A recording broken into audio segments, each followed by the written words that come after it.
تو جناب فرشتے بھی اس کا جو اچھائی کی طرف رستہ ہے نا اس کو کم کر دیتے ہیں، جو اس کی برائی والا رستہ ہے نا اس کو وہ بڑھا دیتے ہیں، کیونکہ رب اس پہ خوش ہو جاتا ہے۔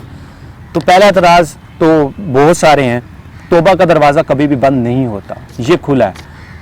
آپ یہ نہیں ہے کہ آپ یہ سوچ کے زندگی گزاریں کہ میں نے پوری زندگی برے کام کرنے ہیں صرف اس امید کے ساتھ کہ اللہ تعالیٰ کی ذات بڑی غفور و رحیم ہے، وہ مجھے آخری وقت میں بھی معاف کر دے گی، اور جب آپ کا مرنے کا وقت آئے تو آپ رب سے معافی مانگے اور اللہ تعالیٰ وہ آپ کو معاف کر دے گا، وہ معاف کر دے گا۔ لیکن فرق ہوتا ہے جان بوجھ کے کرنے میں اور ایام جاہلیت میں گزرے دن، دونوں میں فرق ہوتا ہے۔ تو یہ چیز آپ نے مد نظر رکھنی ہے۔ اس کے بعد جو شخص ایسا نہیں کرے گا وہ خدا کی رحمت سے محروم ہو جائے گا۔ غریب اس کو چھپوا کر تقسیم کرے گا تو خدا مالا مال کر دے گا۔ بھائی کیا کر رہے ہو؟ یہ ایک بندہ اوپر سے غریب ہے، پھر آپ اس کو چھپوانے کا کہہ رہے ہو، وہ غریب بیچارہ کہاں سے چھپوائے؟ چھپوا کے پھر وہ مالا مال ہو جائے۔ یہ لوجک تو اس کا تھوڑا سا کلیئر کرے نا۔ اس کے بعد جو اس کو 24 دن گزار دے گا اس کا بہت بڑا نقصان ہوگا، اور ممبئی کے شہر میں 100 پرچے چھپوا کر اس کو دیے، اس کو مشقہ مل گیا، یہ مل گیا، کسی نے اس کو فراڈ سمجھ کر پھاڑ دیا، اس کو بیٹا مر گیا، میں اس کو ابھی پھاڑ کر پھینک سکتا ہوں۔ اس کی وجہ کبھی نہیں ایسا کروں گا، کیونکہ اس میں میرے نبی محترم صلی اللہ علیہ وسلم کا نام ہے، چاہے آپ نے کس طرح بھی استعمال کیا۔ اس کے اوپر بڑی خوبصورت انداز میں بسم اللہ لکھی ہوئی ہے، میں یہ کبھی نہیں کروں گا۔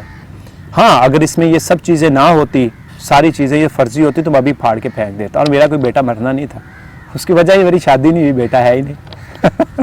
اب اس کے بعد 150 پرچے کسی نے چھپوائے تو 5 لاکھ کی لاٹری لگی۔ اب میں آپ سے کوشچن کرتا ہوں، یہ بذات خود جو ایک لاٹری ہے نا سر، یہ بھی اسلام میں جائز نہیں ہے، یہ بھی ایک جوا کی قسم ہے۔ تو جو چیز اسلام میں جائز نہیں ہے وہ اس پرچے کو چھپوا کر آپ کس طرح کسی کو دے سکتے ہیں؟ اور آخر میں بڑی ایک مزاحیہ بات لکھی ہے اس نے کہ گزارش ہے کہ اس پرچے کو پھاڑ کر مت پھینکے۔ یہ بندہ اوپر کہہ رہا ہے کہ جس نے اس کو پھاڑ کے پھینکا اس کا بیٹا مر گیا، اس کی بیوی مر گئی، اور نیچے خود ہی کہہ رہا ہے کہ تہاڈی مہربانی اس کو پھاڑ کے مت پھینکے۔ تو بات کرنے کا مقصد اور آپ کو بتانے کا، سمجھانے کا، اللہ تعالیٰ مجھے بھی ہمت دے، توفیق دے صراط مستقیم پہ چلنے کی۔ ہم نے دین کو بڑا آسان بنایا ہوا ہے، صدقہ دیں جنت، پرچے چھپوائیں جنت، 5 وقت کی نماز پڑھیں جنت، روزے رکھیں جنت، حج کر لیں جنت۔ لیکن میرا خیال یہ ہے کہ ہر ایک کی اپنی رائے ہے، دین اتنا آسان نہیں ہے جتنا ہم لوگ سمجھتے ہیں، اس پہ قائم رہنا بہت مشکل ہے۔ کر تو سب لیتے ہیں، نماز تو سب پڑھتے ہیں، لیکن 5 وقت کی نماز پہ قائم رہنا بہت مشکل کام ہے۔ اخلاقیات پہ قائم رہنا بہت مشکل کام ہے۔ آپ ہمیشہ ایک ایک چیز، آپ کے ایک ایک عمل میں، آپ کے ایک ایک کردار میں آپ کا دین ہے، آپ صلی اللہ علیہ وسلم کی بتائی ہوئی باتیں ہیں، صراط مستقیم ہیں، ہم تک پورا مکمل دین پہنچا۔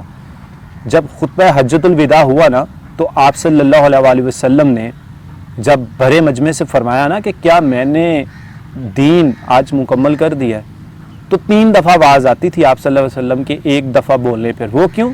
کیونکہ اس وقت لاؤڈ سپیکر تو ہوتے نہیں تھے، اور 1.5 لاکھ کا مجمع، اور وہاں پہ کاتب ہوتے تھے جو ایک سنتا تھا پھر وہ پیچھے پہنچاتا تھا، پھر وہ سنتا تھا پھر وہ بات پیچھے پہنچاتا تھا۔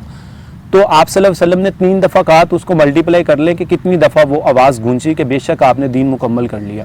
لیکن یہ دین کچھ اور بہت ساری باتیں ہیں جو میں کرنا نہیں چاہتا، کیونکہ یہ وہ پلیٹ فارم نہیں ہے جہاں پہ مجھے کرنی چاہیے، لیکن ہم نے دین کو ایسا بنا دیا، مذاق بنا دیا ہے، دین کا مذاق ہم نے بنا دیا ہے۔ یہ تو صرف ایک چیز ہے، صرف ایک چیز ہے۔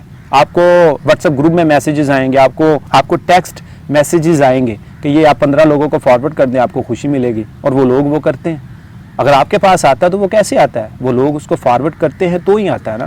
تو گزارش آپ سے یہ ہے کہ دین جو ہے نا، اس دین کو سمجھیں، اس طرح کی جو فضول چیزیں ہیں اس پہ اپنا وقت ضائع نہ کریں، چاہے وہ کوئی آدمی ہے، چاہے وہ کوئی کاغذ ہے، چاہے وہ کوئی بھی فیک ٹائپ کا خود کو بنا کے پیش کر کے آپ کی حاجتیں اور آپ کی مرادیں پوری کرنے کی کوشش کرتا ہے۔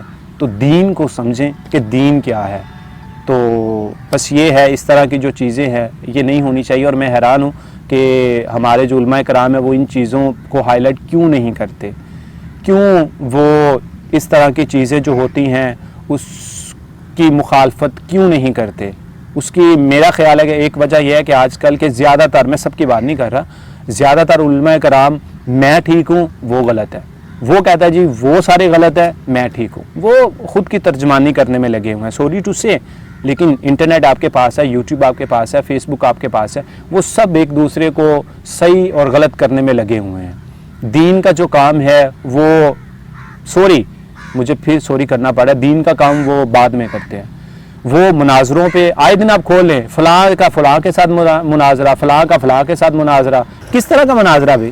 ایک ہی دین ہے نا آپ کا، اسلام۔ وہ کون ہے؟ مسلمان۔ آپ کون ہیں؟ مسلمان۔ تو آپ نے اس انسان کو غلط نہیں کہنا اگر آپ مناظرہ کر رہے ہیں، بلکہ آپ نے اسلام کو چیلنج کیا ہے، آپ اسلام کو غلط کہیں گے وہاں پہ جا کے۔ تو اس طرح پبلکلی یہ چیزیں کرنا، اس طرح کہنا، اور آئے دن فلانا مولوی اس طرح ہے، ممبر پہ بیٹھ کے باتیں کرنا، انہیں ہے غلط گل کیتی، انہیں ہے غلط گل کیتی، انہیں ہے غلط گل کیتی، تو خدا کے لیے یار ان چیزوں سے آپ باہر نکلیں، ہماری لوگوں کی اور آپ کو چاہنے والوں کی جو اصل ریکوائرمنٹ ہے نا اس کو پورا کرنے کی کوشش کریں، اور اس طرح کی جو چیزیں ہیں آپ بھی اس کو ہائی لائٹ کیا کریں، اس پہ بولا کریں۔ باتیں تو بہت ساری ہیں کرنے والی، اتنی کرنے والی ہیں کہ دل تو بہت ہے، لیکن میں پھر عرض کر رہا ہوں یہ پلیٹ فارم ویسا نہیں ہے، کیونکہ اگر میں کچھ بات کروں گا تو کسی کی دل آزاری ہوگی جو میں مناسب نہیں سمجھتا، کسی کو وہ بات ٹھیک نہیں لگے گی، اور کسی کو تو شدید غصہ آئے گا کہ یہ ہمارے بارے میں یا ان کے بارے میں اتنی سخت الفاظ بیان کر رہا ہے۔ تو اللہ تعالی ہم سب کو ہدایت دیجیے، اللہ تعالی ہمارا حامی و ناصر ہو، دعاؤں میں یاد رکھیے گا۔ اللہ حافظ۔